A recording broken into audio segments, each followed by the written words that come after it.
各位线上的同学，大家晚安，大家好。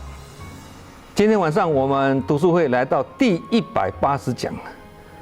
从3年前的疫情开始我们透过线上办读书会，到现在刚好满3年5个月了。时间很无情时间也挡不住那时间呢，跟因缘一样的，都是稍纵即逝唯有把握机缘，努力学习生活才会过得很充实心智也才会获得成长。以前我们有讲过一句话：学习是灯，努力是油。要灯亮就要加油要进步看得见，学习是关键而学习的领悟的要领呢，就是行万里路，胜读万卷书那这句古话呢，大家都是耳熟能详行万里路比读万卷书呢更胜一筹意思是说，行万里路重要过读万卷书不过大家不要误会这句话并没有否定读万卷书的重要读万卷书很重要，但是行万里路呢更重要也就是说，虽然实践很重要，但理论也不能说不重要那否则的话，怎么以所做的事去印证我们所说的理呢？然而知识的学习层面呢非常广泛绝对呢不是只限于书本而已那行万里路能让我们见多识广认识不同类型的人，学习不同层面的技能那这个是绝对有必要的。所以古人在学习过程中呢，才会体会出读万卷书不及行万里路这样子的理论不过古人并没有否定读万卷书的重要而是提醒我们呢，行万里路也很重要那孔子很好学曾经的读书读到竹简也破烂那有诗圣之称的杜甫他也有一句话他说：“读书破万卷，下笔如有神所以理论跟实践要相辅相成，两个都同样重要那人除了要吸收课本上的知识之外呢，还要到各地人文采风开拓视野不但能增广见闻而且能实际体验这样才会有所心得。佛法上叫做不止听经闻法，还要行经用法这个意思就是说，把经文铺在陆地上走，而不是拿来念而已只是问路，念经是问路了，那行经是走路了那只是问路不会到达目标必须问路之后也脚踏实地去走，那这样才会到目标嘛所以才会说行万里路，胜读万卷书嘛，道理在这里嘛。那在行万里路的过程中呢，会碰到各种不同的人事物，那只要我们能够用心观察，都会是我们心灵成长的教材连老鹰跟滑翔翼都是我们的老师有一次电视的节目在介绍夏威夷的旅游那画面出现很多人呢，在这个半山上然后玩那个滑翔翼的镜头那我只看见每一个人呢，双手握住那个横杆，滑翔翼不是有横杆嘛那朝山下的斜坡呢往前跑，那结构很简单的滑翔翼呢，就迎着徐徐的微风飞向天空那刹那间呢，五颜六色的为数众多的滑翔翼在蓝天白云中自在翱翔那个画面呢美不胜收那这个时候呢，我就联想到一个问题为什么滑翔翼本身没有动力，却能够飞得又高又远呢？还有，为何老鹰只是张开翅膀，也没有什么摆动那却能够在天空中呢盘旋那么久？这个里面就蕴藏着很深的道理所以我们今晚的读书会的主题就是滑翔翼的生活艺术要探讨的不是只有滑翔翼，很多跟滑翔翼很类似的道理，我们等一下一起来我们来分享那其实把它探究起来呢，原来滑翔翼在空中飞翔只靠着轻轻操作两边的翅膀啊，那就能很平稳的四处飞行哦。因为它是利用周围大自然的气流跟风力啊，来让自己上升或下降啊。当气流风力减弱的时候呢，它只要轻轻摆动翅膀哦，变换个角度哦，照样还能够怎么样？还能够平稳的飞，平衡的继续飞下去啊。那同理呢，老鹰有时候你看它哈，它没有扇动翅膀哦，那为什么还能够飞翔呢？啊，如果各位你有去基隆了哈，基隆港啊，一下车就是基隆港的那个一个观景台嘛哈，那边常常有很多人在那边拍摄老鹰啊，那边就可以看见了老鹰啊，在天空啊张着翅膀哦。那为什么老鹰不摆动翅膀也可以飞来飞去呢？因为空气不是静止不动的，而是有上升、有下降，不断的循环呢。啊，只要热空气上升，这个时候旁边较冷的空气就会流过来。哦，当空气这样在流动的时候呢，就会有风的产生啊。而这种空气的流动而产生风呢，就成为滑翔翼跟老鹰呢翱翔的动力了。这个叫做借力使力的功夫啦。那这种上升的气流跟下降的气流啊，不但跟空气的冷热有关，也跟地形有关呢。那能在空中翱翔的鸟啊，它能在空中感觉到哪里有上升的气流，哪里有下降的气流。啊，就好像我们人在这个生活环境里面，哪边温度高，哪边温度低，我们也是感觉得出来嘛。那滑翔翼或滑翔机也好啊，就是根据这样的道理呢、原理呢，去把它制成的啊。操纵滑翔翼必须先学会呢，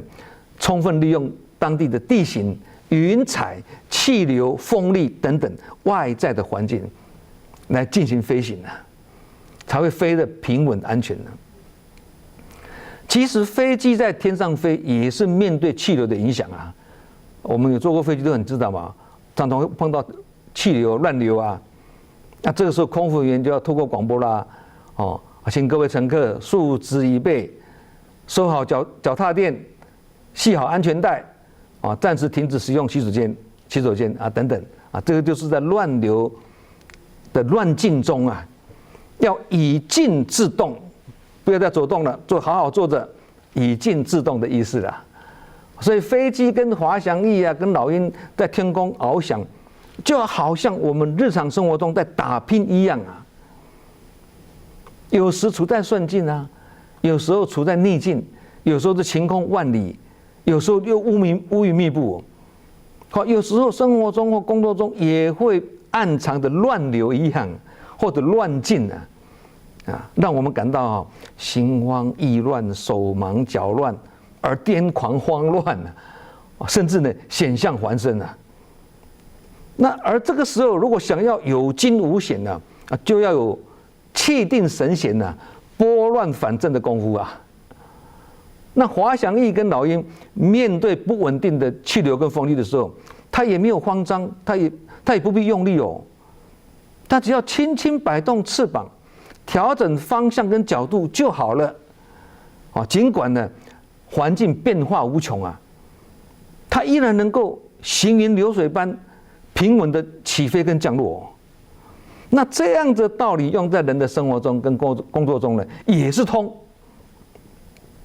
道道相通。所以人生旅途想要走得平坦平顺，可以学习老鹰跟滑翔翼的道理啊，懂得在各种变迁的环境中啊，自我调试。这种自我调试的生活艺术呢，其实就是身心健康的秘诀啦。那调试的好，就是懂得做自己生命中的主人。这样的功夫叫做以心转境呐。哦，人的生活环境虽然无法改变，但我们的心境可以改变呐。不能改变天气，但是可以改变我们的心情呐，一样的道理啊。哦，因为呢，心境是主人呐，环境是仆人呐。能有效掌控环境，就是主人能够掌控仆人呐。所以有时候我们也要学这个滑翔翼啊，飞得越高才会看得越远，从高处以宏观的视野来俯瞰人生，也才能看尽人生百态啊，看尽一切真相啊。我们虽然说了做人不要高高在上啦，但人生就必须常常把自己呢放在制高点上面呢，就好像人在地面上只能看见几排的房子嘛。但是如果在滑翔翼上面就不一样了就会看到壮阔的山河大地，而且呢，飞得越高，越会感觉到自己的渺小。那走得越远，就会发觉自己走得还不够，所以才说登高必自卑，行远必自迩嘛，就是这个意思嘛。那孟子也说啦，孔子登东山而小鲁鲁国的鲁登泰山而小天下，意思是说，哎呀，孔子登上东山的山顶就觉得这个鲁国好小那登上更高的泰山的顶峰就觉得不只是鲁国很小，连整个天下都变得很小，世界变得很小那这句话是比喻什么？见过海洋的人一般的水波就不值得他一看，不值得一提的啦。也是在比喻什么？在圣人或觉者门下修炼过的人他的心量会比较宽，格局会比较大。看事情跟看问题的角度也比较宏观一般的是是非非的讯息啦，或者知见不正的论调啦，他根本就不值得去一听其实这也是名师出高徒的道理那人群中免不了有人我是非嘛，也免不了人群中的众生习气嘛。那其实，在凡夫的团体中呢，这些根本就是见怪不怪，不值得一提。如果我们觉得很怪那表示我们自己的心在作怪其实我们就不值得把他人之恶放在自己的心上多放1秒钟就是在浪费生命可是偏偏很多人在做这种事情对，包括我们自己但我常常会听到或者碰到有些人正在烦恼哎呀，谁又对他说了什么啦？谁又如何不是啦、不对啦？谁又如何啦？等等。其实别人要如何又如何，那是别人的事情。我们如果把别人的不对或不是放在自己的心上，那这样就是在浪费生命，很不值得啦。所以心量影响格局高度影响气度这句话一点都没错那人生虽然很艰辛，甚至是很辛苦，人生是苦嘛，但为了求身心能够健康我们还是要懂得从逆境跟困境或者险境中呢，去看出它正面的价值跟意义出来从中去勉励自己，要体会滑翔翼的生活艺术在充满挑战跟变数的生存环境里面就借着怡然闲适的气流，自在安详的飞行这个就是一种生活艺术啦。那生活中碰到困境或者险境最忌讳的是什么呢？一般人很容易发生就是恐惧啦、忧愁啦、焦急啦、紧张啦等等。其实呢，这样不但于事无补啦，也等于好像是在乱扯滑翔翼的这个双翼会使得这个滑翔翼失去平衡而产生危机生命过程中难免有时候因身心陷入煎熬跟挣扎，这个每个人都有这样的经验嘛，而带给我们痛苦跟烦恼。这个时候就好像人快要溺水一样你越是挣扎，越是往下沉沦最终灭顶相反的，你如果相信，哎呀，不用怕，水有浮力，只要把身体放轻松，再怎么不会游泳的人身体都会浮起来了。你就把身体放松，身体它就浮起来了。你如果信不过水有浮力而紧张、乱扯手脚，结果就是自动下沉了。这个成败的关键就在于信心呢。那其实狗也是一样啊，当一只狗要攻击我们的时候，不是跑给狗追呢，你也跑不过的啦，跑不过狗啦，那要怎么办？保持冷静，信心，保持冷静，安忍不动，把双手交叉于胸口，静止不动，这样等几分钟。那狗看到你这样它反而怕你呢，我要追你，你还不跑，你可能有什么秘招啊？他以为害怕就会自讨没趣了，就离开了你如果没有信心跑给他追，完蛋，他就咬你了。这个告诉我们一个道理完全无视，视而不见那个视或不理他，这样才是上策，才能帮助我们脱离困境你越理会他，他越是跟你没完没了。你不理他或不跟他对号入座，游戏自然终止。这也是一种生活妙法千万不要在境界现前呢，动不动就心浮气躁啦，自乱阵脚啦。也千万不要有一种想法，很多人有这种想法的如果我不跟他斗斗看他还以为我是傻瓜，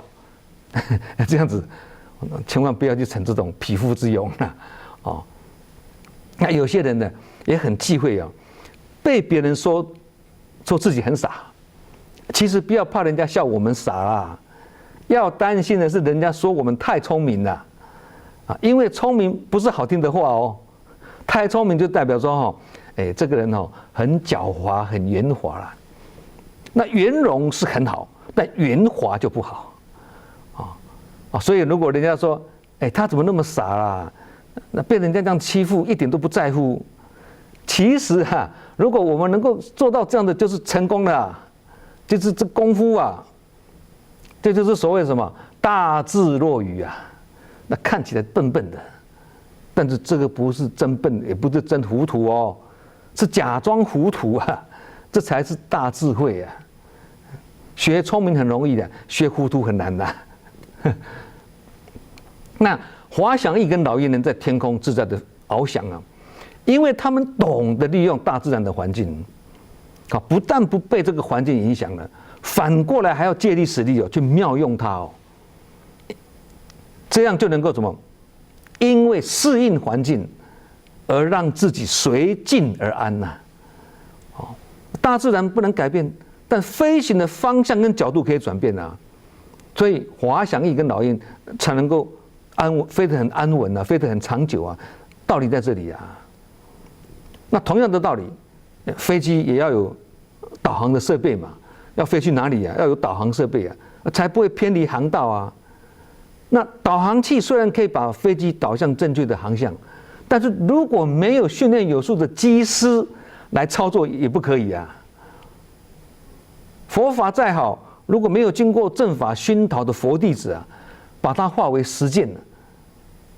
也是不行那滑翔翼也是一样是要靠人去操纵它而操纵它的人也是要懂得运用周遭环境的气流的波动跟风向它才能够平稳平安的飞翔所以人的因素也是很重要而人却只是心的一部机器，叫做仁者心之器这句话的整句叫做国者人之基，仁者心之器这句古话了意思是说国家是由人民组织而成的嘛，那人是受自己的思想知识所支配的，那这个思想意识就是什么？就是心念的意识所以人是被自己的心念所支配的，心念是人体的指挥官跟总司令这句话意思是这样子的社会的主体是人民只要作为基础的人民开始民心思变开始反弹那么即使在上层的王朝这个政府再怎么强大终究会走向衰败，因为民心思变了嘛。同理社会要繁荣还是要动乱，也是系于人心是否净化或萎靡不振啊。就好像台湾现在即将要进行总统大选了嘛，明年1月嘛，现在正在竞选期间啊，光怪陆离跟自导自演的假新闻、假讯息层出不穷哦，目不暇及啊。认知作战的魔高一尺啊，更是方兴未艾哦，每天都有啊。我们如果没有清静跟冷静的智慧呢，真是会好像滑翔翼或飞机碰到乱流一样啊，让人感觉到好像这个社会乱象丛生、危机重重哎。其实不是这样啊，台湾还是一个很安和乐利跟幸福快乐的国家，最美的风景是人呢，不是真的风景很美，是人心很美啊。那为什么会变成这样啊？有心人要透过这样的认知作战，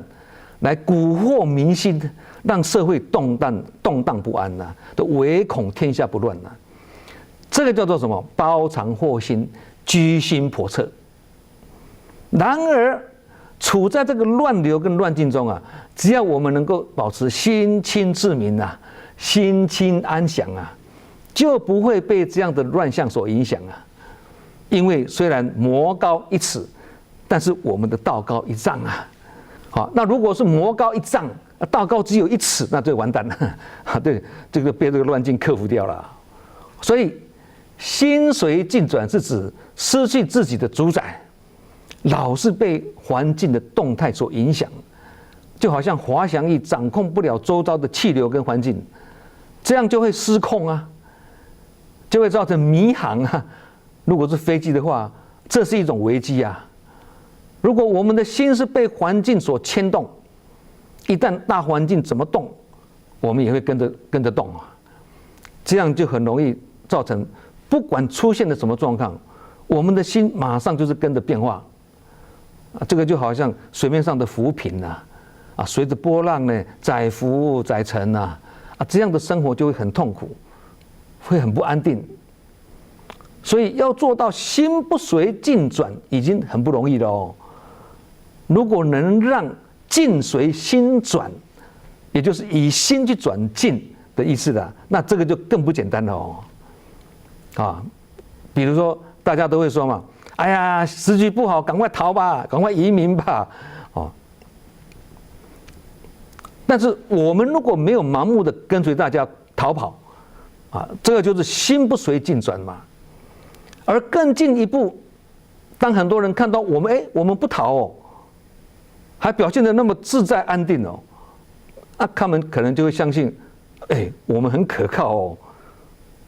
而让他们也产生信心了，所以他也不逃了啊。而如果我们能渐渐的影响更多的人都不逃走，那这个就是境转心不转了，也就是不管境界怎么转，我们的心就是不随它而转，还是如如不动，就好像老鹰翅膀，它不动啊，但是还是怡然自在的飞翔，道理是一样的。所以环境的安定与否啊，就取决于我们的心念是否安定了。心安定，环境就安定。所以人生的道理其实是非常奇妙的啊。有时候我们好像一个全力在追逐猎物的猎人一样哦，我们好像猎人一样，可是有时候呢，就又好像一只被猎人追逐的猎物，我们变成猎物哦。克服困难的时候，我们就是猎人啦，而困难就变成被我们收拾的猎物啦。我收拾你，我克服你，它变成猎物嘛。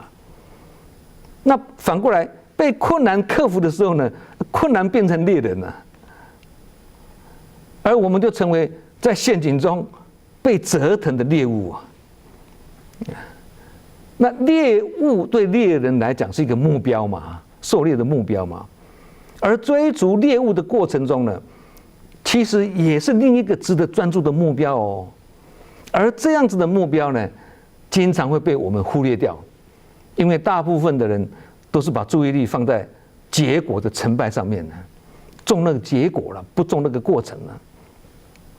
所以比较会忽略过程的检讨，过程中的方法是不是用错了？如果用错了，怎么会得到预期的效果呢？是吗？没有全神贯注的过程，就无法累积迈进目标的能量，这样就很难有丰硕圆满的成果了。就好像足球比赛嘛，那个进球只是一刹那，有时候0-0，就是1-0呢，一球而已，踢这么久才进来一球而已。但是球迷却整场心情亢奋的，因为充满期待啊，这个时候呢，期待进球就是过程中的一种享受，这也是享受。篮球也是一样啊，两队频频进球得分那球迷们每次在进球时也是心情非常亢奋这个时候呢，频频进球成为求胜的必要的过程也是一种过程的享受了刚刚那个足球是期待进球，那篮球呢就频频进球，过程都不太一样但是都是一种享受。那人们在追求名利、财富、地位就好像猎人在追求猎物一样嘛，是不是啊？猎人一味的追逐猎物的时候，他就很难去欣赏沿途美丽的风光了，因为他的注意力就放在那个猎物身上同理呢，人们在狂烈追求财色名食睡这个五欲的时候呢，就会没有时间浏览自己的心灵风光因为都往外看，没有往内探求所以生命过程中要懂得偶尔停下急促的脚步不要快活慢活啦，让自己的心灵呢沉淀下来让自己的身心呢宽敞一下，当原本放在目标上的那个视线移转到我们身边的一花一草，将原本只顾自己私利的那种心态呢转化成为关怀自己身边的有情众生这样我们才能够真正去体会一花一世界，一叶一菩提的生命内涵跟意境其实我们因为放下的功夫学习的不够常常将不该提起的事情呢重重的提起而成为身上的包袱，因为得失心太重，会产生什么执着跟计较或者比较。那在迈向目标的过程中，如果有这样子的心念呢，那就很容易落入患得患失的苦恼嘛。这个每个人都有这样的经验人生也是这样的道理结果虽然是很重要啦，但努力的过程更是关键不能说结果不重要啦但是那个过程是更关键，它是因结果是果啦，过程是因，结果是果啦。那这个就牵涉到说，在过程当中，我们是否能够时时做到把握因缘跟多用心呢？如果在抵达这个目标终点之前呢，也就是在过程中的某一个关键时刻我们疏忽大意的那就很可能一棋不胜，全盘皆输下棋的关键性的一步棋走得不好，走得不当，会让整盘棋输掉大家都有这种经验好，那综合我们前面所讲的不只是滑翔翼跟老鹰的道理也好啦或者是过程，刚才讲过程重要过结果这个道理也好啦，这些生活的哲理跟生活的智慧呢，其实是我们人人本身就具有的只是我们一直没有往内自求，而是盲目的向外追逐，越是追逐呢，越是负担沉重造成什么作茧自缚自己把自己绑住了当然就无法去把自己本来具有的潜力跟潜能跟功能发挥出来这个叫做自爱，自己障碍自己啦。有一天一位自然学家经过一座农场那看到这个鸡舍里面的鸡群中有一只老鹰，于是呢，这个自然学家就问这位农场的主人为什么这只鸟中之王的老鹰啊，会落魄到跟鸡群为伍的地步呢？这个农场主人就回答说：“因为我一直把它，我一直喂它吃那个鸡饲料，把它训练成一只鸡，所以它一直都不会飞啊。它的一举一动根本就像一只鸡一样啊，而且它也不会认为自己是一只老鹰呢。”那位自然学家说了：“不过它到底还是一只老鹰呢，应该一教就会飞啊。”经过一番讨论之后呢，两个人终于好，那我们来试试看吧，做个实验吧。那这个自然学家呢，就轻轻的把老鹰呢放在他的手臂上面了，然后说：“哈，你属于蓝天，而不是属于大地哦，张开翅膀飞翔吧。”于是那只老鹰呢，有点疑惑了，他看到鸡群在地上啄食啊，于是他又跳下去了，就跟鸡群作伴了。他没有飞嘛，那这个自然学家又不死心了，又把老鹰呢带到屋顶上面去啊，一直叫它飞。那跟他讲啊，你是一只老鹰哦，张开翅膀飞翔吧。可是老鹰呢，他不了解自己的身份。我是什么能力？我可以飞啊？我跟鸡一样啊，鸡也是不飞，我当然也是不飞啊。等我要把它放在屋顶上面，看到从来没有看过的这个景观感到更恐惧哦。从来没看过这个平常都在地面上啊，现在高处上看到这个，感到恐惧啊。于是他又跳回到地上，跟那个鸡一起啄食啊。到了第3天呢，这个自然学家呢起了个大早。这次呢，他把老鹰呢带到高山上面去啊。他把这只老鹰呢举在头上，然后再鼓励他你是一只老鹰哦，你是属于蓝天跟大地哦，张开翅膀飞翔吧。老鹰呢回头看后方的农场啊，再看看天空啊，并刻意向着这个还是没有飞啊。这个时候呢，这个自然学家呢把它举起来，并且呢刻意朝着太阳。这个时候呢，奇迹发生了啊！老鹰看到太阳，开始呢颤抖起来了，然后慢慢的松一松翅膀，张开翅膀，然后胜利的喊了一声，冲向了天际啊！好，这个寓言故事就讲到这里哦。那它给我们什么启示啊？故事中的老鹰就是我们真如本性本身就具有的那种老鹰无限的能力跟潜力呀。那鸡群代表什么？被世俗的恐惧所限制、所束缚的心灵呢，只能够在地上，角度就是如此，格局就是如此。还有什么？别人加诸在我们身上，而我们也默认的无形的限制啊。我们也曾经像那只老鹰一样啊，因为模糊的身份而蒙受了痛苦的折磨。同理啊，不认为身上有明珠啊，一直认为自己是贫穷的乞丐啊，道理是一样啊。对，我们屈服在自己的心灵的健忘症之下，忘记了自己有万物之灵的本性啊。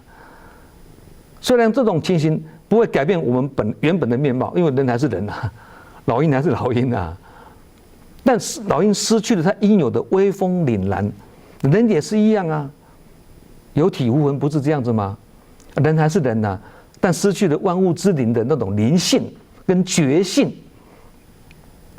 这样会使我们的行为呢失去了应有的创造力跟爆发力。很多人是这样子啊，常常讲嘛，墨守成规，食古不化，对，脑筋死板板的，就是这个道理啊。那老鹰不是惊醒了吗？你把老鹰对向太阳，惊醒了，对，开始展翅高飞了，这个老鹰的惊醒就代表什么？人的觉悟啦。因此，一旦惊醒了、觉悟了，而这个惊醒的过程中、觉悟的过程中呢，我们目标并不是在于要改变自己哦，因为老鹰还是老鹰，人还是人嘛，无法改变的。所以不是要改变了，我们觉悟了，我们不是要改变，而是要回归到我们原本就具有的清净的本性，本来就有的，不需要改变，回归清净本性就好。那这样的道理透彻了，我们自然能够去理解滑翔翼跟老鹰能够自在飞翔的生活的艺术啊，也能够理解《近世语》里面所讲的“勿轻视己能，人有无限的可能”。没有人可以改变我们，别人顶多能够影响我们而已啦。同理，我们也不能够去改变别人，顶多是影响别人啦。只有自己可以改变自己。不过要有一个先决条件，就是你要很透彻了解自己，也就是佛法讲的4个字，以前我们也讲过，是很关键性的，反观自照啊。所以你是鸡还是老鹰呢？你是天生注定要在地上啄食的呢，还是要在天空翱翔的老鹰呢？你的答案决定了你的命运。好，我们今晚的读书会滑翔翼的生活智慧就分享到这里，祝福各位福慧双修，法喜充满。我们下周同一时间再见。